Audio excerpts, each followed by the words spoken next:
Yeah, in the third part of the video, we're going to go through an interesting last point that we're going to talk about the way we should remain faithful to our mate and respect our commitment. It's very interesting. But the last point for this third part is how to overcome differences. Of course, dear ones, it is impossible to avoid differences within a couple. When you're living with your mate, it's impossible. You need to accept differences. And remember that differences doesn't mean really because you're not compatible that you're not made for each other. That you should get through divorce. Of course not. Sometimes the problem with your spouse is unimportant, but it is only at the level of the point of view. So when a matter is at the level of point of view, you should take time to think and to question yourself if you barely understanding your mate. If not, so try to discern things in order to allow you to truly understand and work on the next level in terms of collaborating with your mate. At this point of view, it might be that you like sport, but your husband don't, or your wife doesn't. It might be that you are so meticulous, but he or she isn't. Rather, she's messy. It doesn't mean it's kind of messy that your husband or your wife should be. No, it means that a certain order to him, but rather to you, it seems to be that this is not order. That's about what kind of mercy we're talking about. So, suppose that if you enjoy spending time with friends, that's what you like, having constantly every weekend, okay, you like to have some outgoing with friends and so on, but your spouse prefers to be alone with you. Will you compromise? That's only the matter at the point of view. So at the level of the point of view, it doesn't mean that both you are incompatible, that you cannot be working along in a marriage so that you may unify your union. So most of the time that what people say, they say that we are incompatible. It means that there is no way for both to be living along, and I hope in the future we're going to have a lot of problems. If that's the way you're thinking, you are absolutely wrong. If the matter relies on or is situated only at the level of point of view. You may with time notice that, at least to some extent, that at time you were probably more accommodating. This means that when we say accommodating, it means that you should continue, okay, you were in agreement to many things, and you were for in agreement to a lot of points and so on. But what you're going to do that if you were probably more accommodating, please, you need to continue to demonstrate that kinds of quality in your marriage or after getting married. It's very important. Because if you don't do that, your mate gonna feel as if you no more or no longer show interest to him or real love to him. You need to continue working harder and harder, hiding even harder qualities as possible. And that's gonna truly help your marriage cycle, your relationship to be boosted and to be a place of peace. So, why does that is important? You know, some differences really matter, and I'm going to tell you why. I say that some differences really matter. I've never seen the word two people hang out a lot to see if they are compatible in life. But I've seen people doing the best possible to hang out a lot so as to be compatible. But when two people hang out a lot, whether for fiance, still to get married, they are doing the best possible to look at one point: characters. You are seeing if your characters are gonna work with the one you're expecting to get married with. That's the reason why two people hang out. Not only in order to have fun, no. If you do have in mind just in order to have fun, I promise you that things won't go well. In any single situation or disappointment, even at the level of point of view, you're going to say, I hope this person is not better for me, or he's not a suit mate for me. So that is why when there are significant differences, many people break up rather than unwisely marry someone they disagree with. That's normal because you are seeing that those differences are significant. But what do you think if they are not? If they are not, if they are small differences, what should you do? Don't break up. Because it is impossible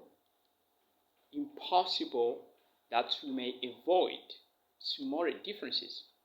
Possible. Remember this, there are no two identical people in the world. I've never seen that. Maybe you can be looking aside and be searching or asking people. Impossible. We cannot see two identical people in the world. So it is normal for spouses to be different in one or more of the different points of life. We can talk about areas such as interest. You know, interest is not an area in which you should really tread on, in the sense of saying that you are not enjoying or you peacefully enjoying your your your marriage relationship. Why? Because you don't share the same interest with your mate. At that point, you're absolutely wrong. Remember that outdoor activities never attract you with your mate. It means that you can think that when you are having interest or same interest in life, it means that really you're going to be attracted to each other. That's not really true love. You can see that for your wife, she's attracted to watching shows and so on, the TV shows and whatever and so on. But as for you, you prefer climbing. So maybe you prefer hiking, and your wife prefers watching football or soccer. So please, when you see that really what you want to do, your spouse or your mate is not really compatible to that, it doesn't mean that really you should end up to divorce or to break up. No. Take time and then discuss over. We have another area also, is the area about lifestyle. Please, the way we've been raised, our surrounding, to education and so on, plays a vital role. Still, we're gonna grow up and get married. That lifestyle can hardly change. So it is better to understand each other better. Suppose that you got a mate who manually stay up late at night, and still she or he jumps out of bed around 5 or 4 a.m. What are you going to say? I hope it's going to be so hard because you are married now. So it is just a lifestyle. Please give time and talk over it. And you're going to see with time she or he going to change. So another thing is about our character. Character, we're talking about behavior and so on. You know, if you are a reserved person, it's going to be difficult in order to demonstrate yourself in public. Whereas your mate is maybe a demonstrative person, not a reserved one. Have you already come to realize that? Some people say that I grew up in a talking family where we can talk about different problems and about our personality. Whereas maybe your mate's going to say that I was raised in the family where we could not talk over about our situations, even about our personal interests, or even about our personal problems. Of course, you can get hurt, but please understand. And then, when you understand each other, do the best possible so that you may really do whatever possible to make sure that you can even try to change your personality in order to help your husband or your wife to enjoy this union. There is nothing bad if you compromise. Compromising is something better because when you are compromising, it shows that you are becoming mature and you are a person of trust, and that's going to go better in your union. Remember that differences are sometimes assets.